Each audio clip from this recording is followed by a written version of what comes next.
And we begin with a story on Wycliff Oparanya's suitability for Cabinet Secretary.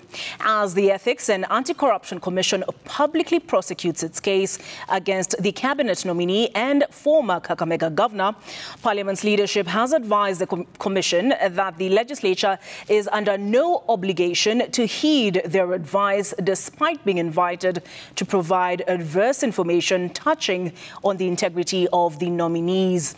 The EACC is adamant that the Office of the Director of Public Prosecution's decision to close the Oparanya file is ill-advised, and its reasons are outlined in this report. Kama mbaya, mbaya. The colloquial term that would have probably been the best fit for the position taken by the EACC on Wycliff Oparanya's suitability to hold office as Cabinet Secretary for Cooperatives and MSME Development. That is, before the advent of Angukanayo.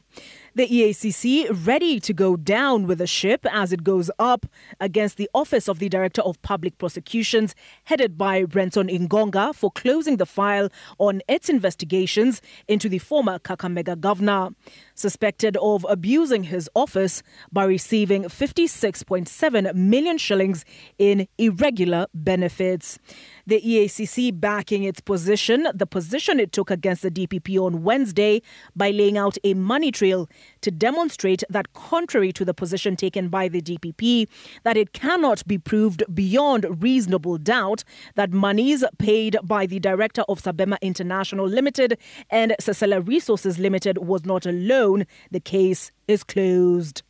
Oparanya, EACC says, is actually on the hook for receiving monies from 4 other companies that did business with the county when he was governor between 2013 and 2022.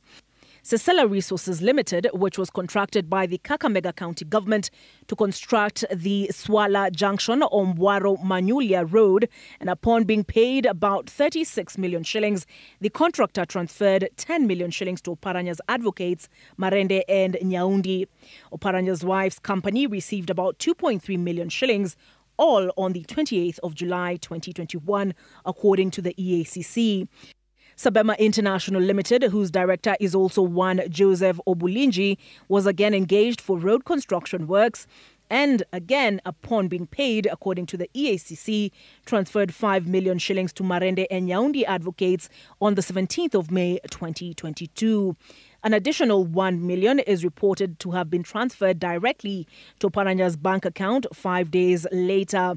Another 2 million was transferred to Oparanya's wife's company on the 28th of December 2021.